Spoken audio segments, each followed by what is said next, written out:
Hey guys, so good to see you. Listen, I'm excited to be sharing the message today. We're going to be covering week 3 of our series called Cancel. So if you haven't been tracking with us, this series is really about this concept of cancel culture. You know, we live in a social media world, online world, especially here during the pandemic where everything's been online. And one of the current cultural trends is people have this tendency to basically block people out of their life, to cancel them out of their life. Speaking of their social life through social media platforms, if they disagree or on a different view or hold a different view than they hold, they basically just cancel them out of their life. So today I want to really talk about something that I think that has a big part of motivating or I want to talk about something that has a lot to do with cancel culture. It's this idea of coveting, jealousy, and envy. You know, when we look at the Bible actually says a lot about those types of things, and they're all sin, right? If we participate in being covetous and being jealous or being envious, we're sinning, and it brings a lot of hurt and pain into our life. I want to focus on, for this lesson, the word envy. This is what envy is. I got a definition here. Let me read it to you. So you have this discontent or you're resentful simply based upon what somebody else has. It's a strong desire to have the same thing as someone else. The thing desired could be a quality, a possession, an attribute that belongs to someone else, and especially your enemies. Now, when you envy somebody, it's usually a negative connotation towards that person, like you don't like them, you despise them, you could even hate that person. You could covet something somebody has and not have harsh feelings towards that person, because the covetousness is really about you. It's a sense of you lack something or you need something. Jealousy is like you're jealous of a person, you wish you had that, whatever, but it's typically a lot of times jealousy is coming from a place of fear of missing out, fear of not measuring up or whatever. But envy is really deeper than that. In ancient Christianity, the church actually listed 7 deadly sins. Now, those 7 deadly sins are not listed out in the Bible, but it basically said these 7 deadly sins are sins that will come into your life, and if not dealt with, they will ruin your life. One of those 7 deadly sins is to be envious.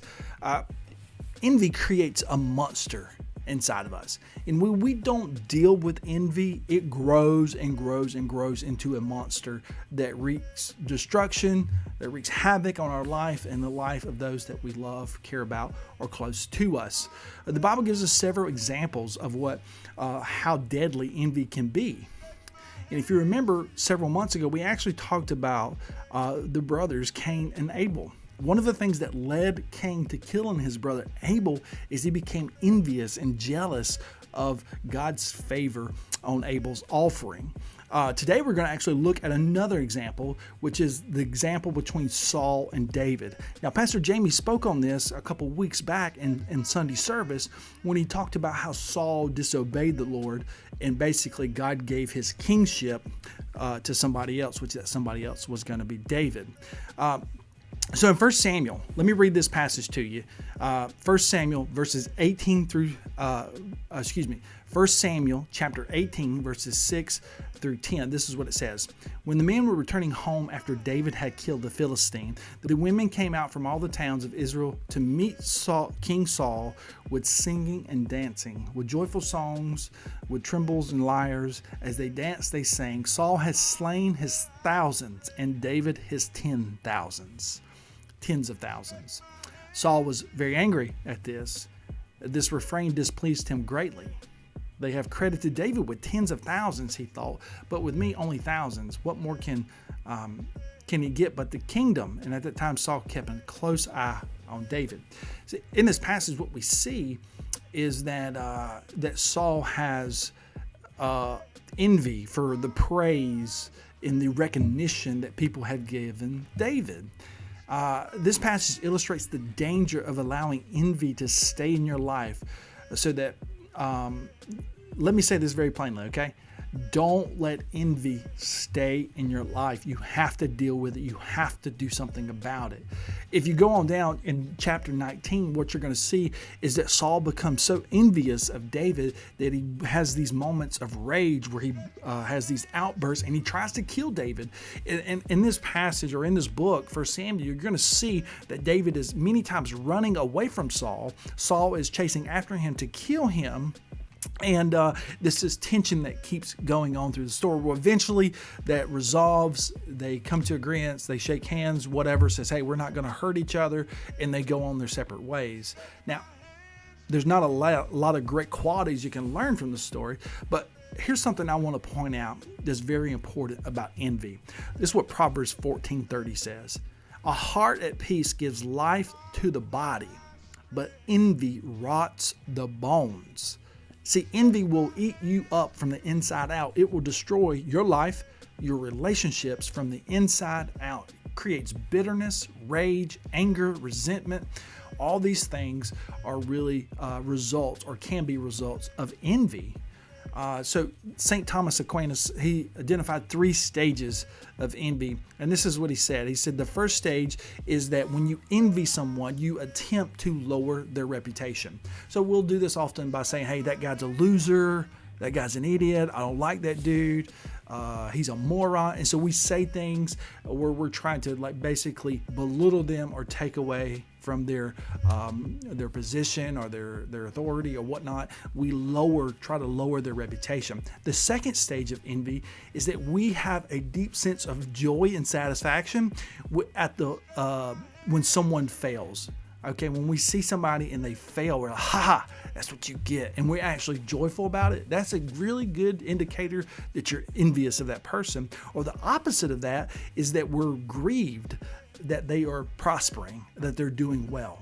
When someone that we envy is doing well, and deep down we hope that they fail, but in response they do a really great job, it grieves us. That's a sign of envy as well. The last stage, and this is where it's progressively worse, okay? The last stage, stage 3 of envy, is a sorrowful hatred towards someone. You really start hating someone simply because you envy them. You envy them. Now, Saul doesn't, when we look at the life of Saul and this episode going on between Saul and David, we don't get a lot of details of great things that we should do like Saul, but actually we see we can learn from the mistakes that Saul made. So here's one of the things that we can learn, how we can learn. We can reflect on his life and the choices he made.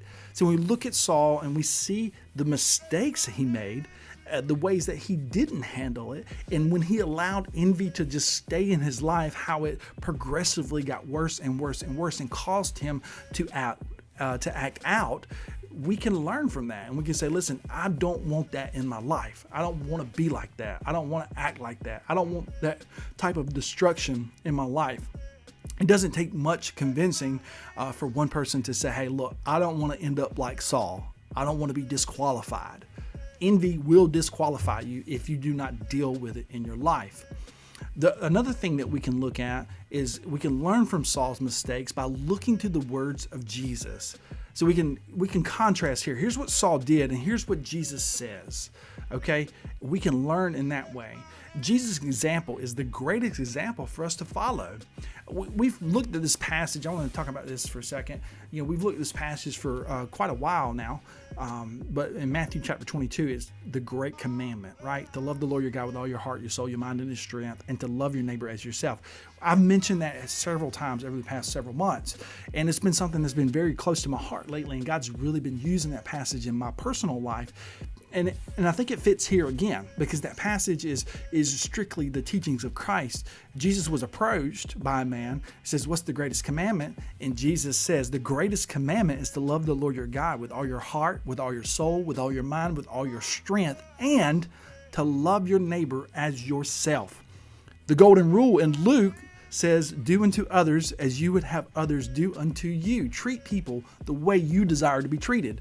So we learn from Jesus that we should respond to our envy. We should respond to people's whether they're doing well or failing or whatever. We should do it with grace. We should do it with mercy. We should do it with love. 1 Corinthians 13, we've talked about this passage. If we don't have love, we are a sounding gong. We're just making a lot of noise. We are ineffective in our Christian walk, in our Christian relationship with God and other people. You want to know how you love God? You have to look at how you love other people. See, loving other people is always connected to how you love God. If you have a hard time loving other people, it's probably worth looking at your relationship with God. Because when you love God, you do genuinely love other people. So let's learn from Jesus. Now, I want to point this out. I think this is really incredible, okay? If you go, the Great Commandment is actually a summarized version or a condensed version of the 10 Commandments. Some people don't realize this. If you go to Exodus chapter 20, you look in the Bible app, I'll put those passages there you can look at. But if you go to Exodus chapter 20, it's going to give you the 10 Commandments. Those first 4 commandments are all about us, God's people, loving God rightly and putting Him in that right place in our life. Loving the Lord with all our heart, with all our soul, with all our mind, and with all our strength. The second part of that command, to love your neighbor as yourself, is actually reflected in the latter 6 commands in the 10 Commandments. Listen to what it says. Honor your father and your mother. All right? Do not murder. Do not commit adultery. Do not steal. Do not give false testimony. And do not covet. That word covet there is closely related to envy. And so those commandments are really associated about how to love our neighbors well. Covetousness, jealousy, and envy take more than they give. They take more from your life than they give you. If we're going to serve the Lord and love God with all our heart and take serious the sin of envy, we have to fight against those sins. We have to recognize them, we have to call them out, and we have to deliberately fight to remove them out of our life. And here's some things that you can do to fight against envy, okay? First is learn to celebrate other people. Instead of looking at people and desiring to have some quality or attribute or skill or something they possess, instead of desiring to have what they have or be who they are, learn to just celebrate who they are. The second thing is practice calling out others' greatness. When somebody does something that's great or that's amazing, like applaud that. You know, give them some love. Like, dude, that was awesome. Learn to be somebody who becomes a cheerleader and calls out others' greatness and says, dude, that was awesome. Dude, that was a great example of how to live life. That's a great example in a relationship. Like that really fights against envying and jealousy and covetousness. The last thing here, and I find this is kind of funny, is be willing to share what you have. You know what I found? Sometimes stingy people are people who are envious of other people. So learn to be someone who shares what you have. So here's the challenge that I want to leave you with today is go and love others by celebrating their giftedness, their greatness, and always be willing to share yourself with them. Love people. Don't envy them. Love people. And if you struggle with envying somebody, practice the things that we talked about in this message today. I love you guys. Hope you have a blessed day. Peace.